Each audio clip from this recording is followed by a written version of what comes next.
ಒಂದು ವಾರದಿಂದ CET ಬರೆದಿರ್ತಕ್ಕಂಥ ಎಲ್ಲ ವಿದ್ಯಾರ್ಥಿಗಳು ಮೂಕ್ ಅಲಾಟ್ಮೆಂಟ್ ಅಂದರೆ ಅನುಕು ಸೀಟು ಹಂಚಿಕೆ ಅಂತ ಏನು ಹೇಳ್ತೀವಿ ಅದಕ್ಕಾಗಿ ಕುತೂಹಲದಿಂದ ಕಾಯ್ತಾ ಇದ್ರು. ಅದು ಈಗ ರಿಲೀಸ್ ಮಾಡಿದ್ದಾರೆ. ನೀವು ಇವತ್ತು ಅಂದರೆ 10ನೇ ತಾರೀಕು 6 ಗಂಟೆ ಒಳಗಡೆ ಏನು ಲಿಂಕ್ ಬರುತ್ತೆ ಆ ಲಿಂಕ್ನ ಕ್ಲಿಕ್ ಮಾಡಿಬಿಟ್ಟು ನೀವು ಏನು ಮಾಡ್ಬೋದು, ನಿಮ್ಮದು ಯಾವ ಸೀಟ್ ಬಂದಿದೆ, it's A trial, it's A MOOC allotment ಅಂತಂದರೆ ಅಣಕು ಸೀಟು ಹಂಚಿಕೆ. ಇದು ಫಸ್ಟ್ ರೌಂಡ್ ಅಲ್ಲ, ಜಸ್ಟ್ ಟ್ರಯಲ್ ರೌಂಡ್ ಥರ ಇರುತ್ತೆ.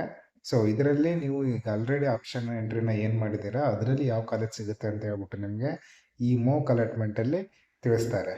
ಓಕೆ, ಅದನ್ನು ನೋಡೋಕ್ಕೆ ನೀವು ಫಸ್ಟ್ ಏನು ಮಾಡಬೇಕು, KE ವೆಬ್ಸೈಟ್ಗೆ ಹೋಗ್ಬೇಕು. ಅಲ್ಲಿಂದ ಈ ಮೂವ್ ಡಾಟ್ಸ್ ಏನು ಕಾಣುತ್ತಲ್ವ ಇದ್ರ ಮೇಲೆ ಕ್ಲಿಕ್ ಮಾಡಿ ಇಲ್ಲೇನಿದೆ ಪ್ರವೇಶ ಅಂತ ಅಲ್ಲಿ ಹೋಗಿ UGCET 2024 ಮೇಲೆ ಕ್ಲಿಕ್ ಮಾಡಿದ್ರೆ ಇಲ್ಲೇ ನೋಡ್ಬೋದು.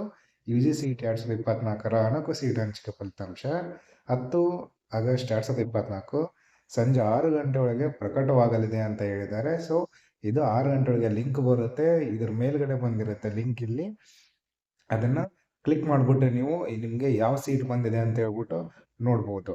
ನಿಮಗೆ ಆ ಲಿಂಕ್ ಬಂದ ತಕ್ಷಣ ನಾನು ನಿಮಗೆ ಅದನ್ನು ಓಪನ್ ಮಾಡಿಬಿಟ್ಟು ತೋರಿಸ್ತೀನಿ. ಒಂದನ್ನು CET ನಂಬರು, ಪಾಸ್ವರ್ಡು, ಕೀ ಹಾಕ್ಬಿಟ್ಟು ನಿಮ್ದು ಯಾವುದು ಕಾಲೇಜ್ ಬಂದಿದೆ ಅಂತ ಹೇಳ್ಬಿಟ್ಟು ಚೆಕ್ ಮಾಡೋಕ್ಕೆ ಈಸಿ ಆಗುತ್ತೆ. ಸೊ ಇನ್ನು ನಮ್ಮ ಚಾನಲ್ನ ಸಬ್ಸ್ಕ್ರೈಬ್ ಆಗಿಲ್ಲ ಅಂತ ಹೇಳಿದರೆ ನಮ್ಮ ಚಾನಲ್ಗೆ ಈಗಲೇ ಸಬ್ಸ್ಕ್ರೈಬ್ ಮಾಡಿ, ಬೆಲ್ ಬಟನ್ನ ಕ್ಲಿಕ್ ಮಾಡಿ. ಅದರಿಂದ ನಾನು ಹಾಕೋ ಹೊಸ ಹೊಸ ವಿಡಿಯೋ ನಿಮಗೆ ಕೂಡಲೇ ತಲುಪುತ್ತೆ. Thank you.